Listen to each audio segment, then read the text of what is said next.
Jangan lupa subscribe YouTube channel Metro TV News dan jangan lupa nyalakan notifikasinya. Pemirsa, kita telah tersambung dengan Kepala Pusat Data Informasi dan Komunikasi Kebencanaan BNPB, Raditya Jati, untuk menghadirkan informasi-informasi terbaru berkaitan dengan gempa yang terjadi di Sulawesi Barat. Pak Raditya, selamat siang. Selamat siang, Mas. Selamat siang pemirsa semuanya.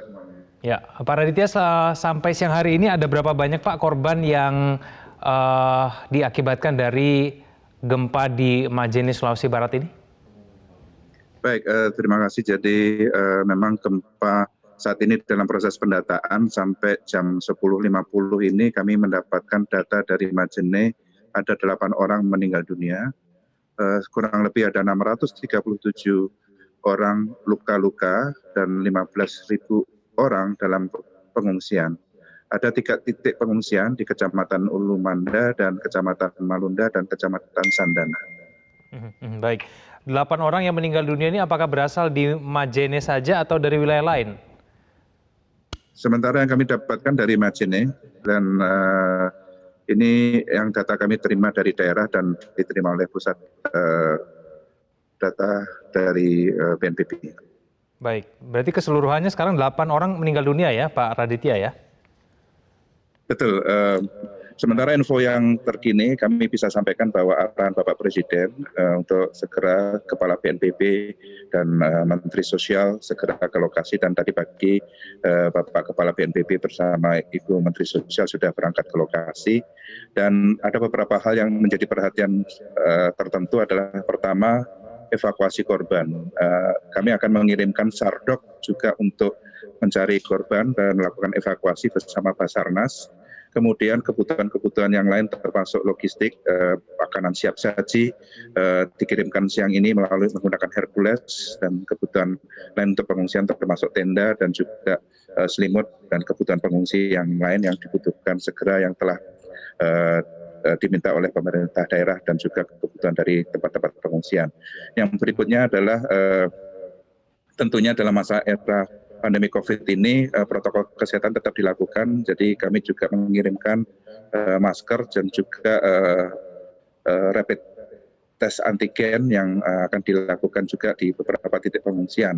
Tentunya protokol kesehatan tetap harus dilakukan, dan arahan Pak Kepala adalah tetap memisahkan antara kelompok rentan dengan kelompok yang lain supaya tidak terjadi penularan, dan siapapun yang akan memasuki kawasan pengungsian tetap harus pastikan bahwa mereka adalah dalam kondisi sehat.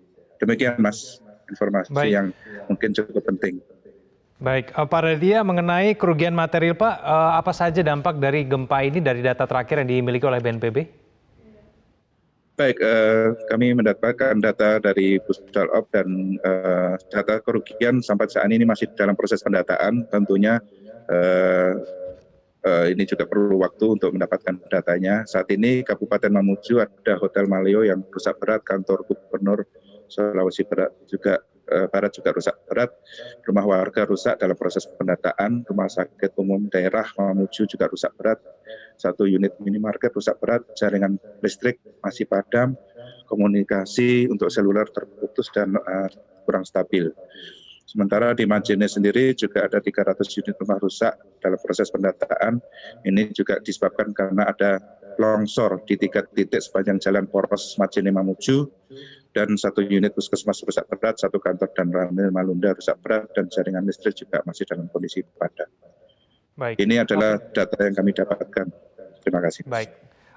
Berkaitan dengan evakuasi korban, Pak Raditya, ada berapa perkiraan korban Pak yang mungkin masih berada di runtuhan?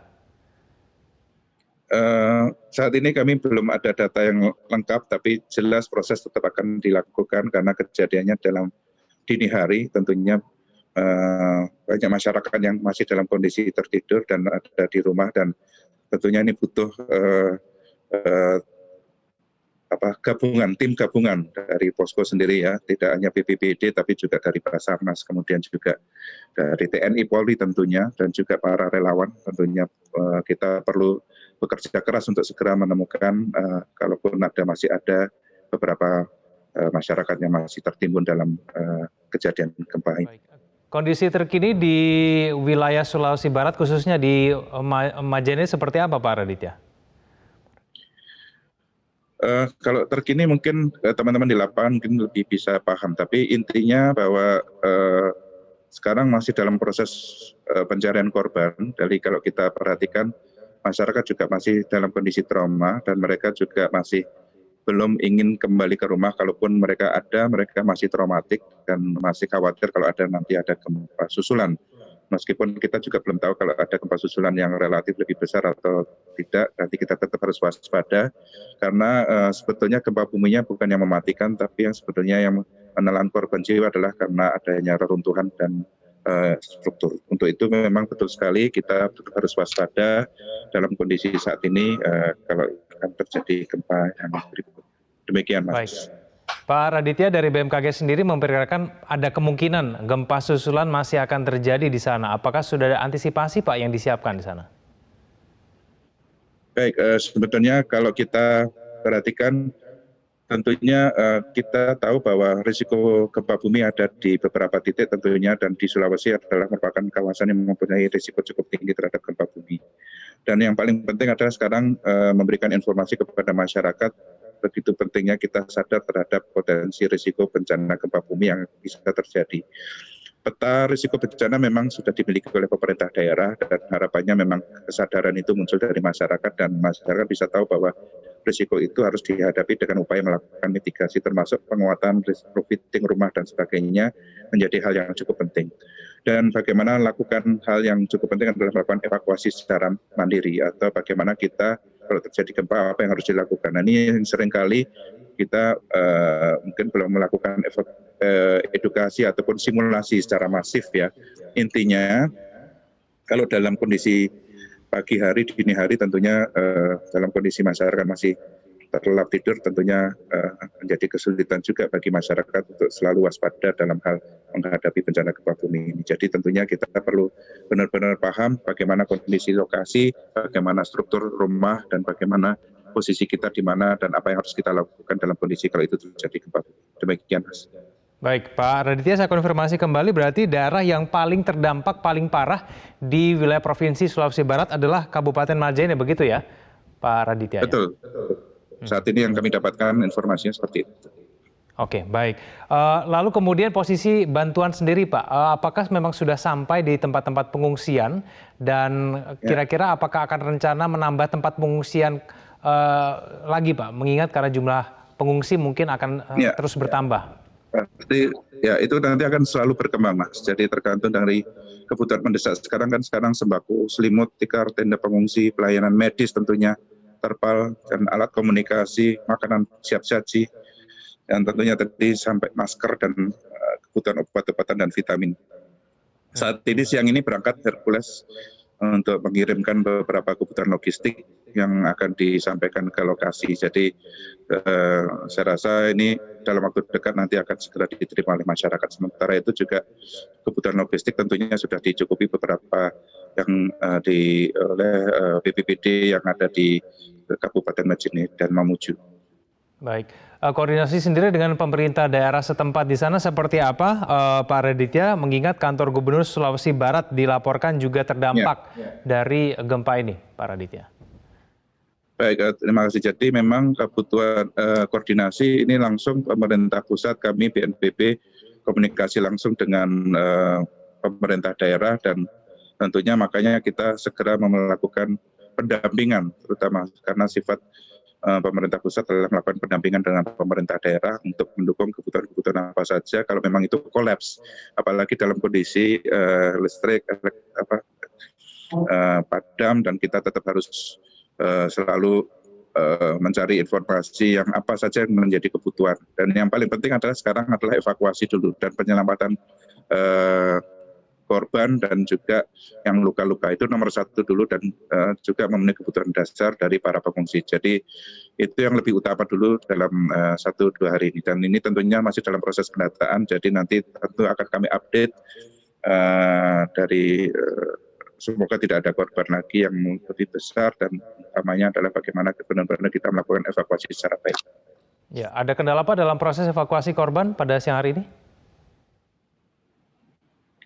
Ya, mungkin masih dalam proses mendapatkan informasi, Mas. Jadi tentunya untuk di lapangan kami belum terlalu banyak paham, tapi nanti mungkin dari Basarnas dan tentunya dari teman-teman di daerah bisa melihat bahwa kondisi di lapangan adalah kesulitannya tadi dari akses yang telah tertutup oleh longsor, misalnya itu salah satu upaya bagaimana jalan yang menuju proses Kemajene ke Mamuju itu sempat terputus, dan salah satu yang lainnya mungkin dengan alat berat yang memang harus segera disiapkan untuk kalaupun itu nanti ada bangunan-bangunan yang harus dilakukan evakuasi dan pengalihan dari reruntuhan itu sendiri menggunakan alat berat. Baik, jalur komunikasi di wilayah Sulawesi Barat khususnya di Majene seperti apa, Pak Raditya? Saat ini masih komunikasi terputus-putus ya, jadi tidak stabil, tapi informasi kami dapatkan selalu dan dapatkan informasi dari Pusdalop BNPB. Jadi kita mendapatkan radio dan menggunakan radio dan Pusdalop BNPB bersama dengan Pusdalop dengan di daerah selain melakukan komunikasi menggunakan radio. Baik, Pak Raditya, untuk informasi yang bisa dicari oleh masyarakat ini bisa menghubungi kemana Pak untuk mendapatkan informasi-informasi terbaru mengenai penanganan bencana ini? Selalu ikutin apa yang menjadi informasi yang ada di Pusdalops dan kita selalu merilis berita, juga bisa dilihat di website dan informasi sosial media yang lain. Tentunya juga BMKG merupakan salah satu wali data dalam hal kegempaan. Jadi kami juga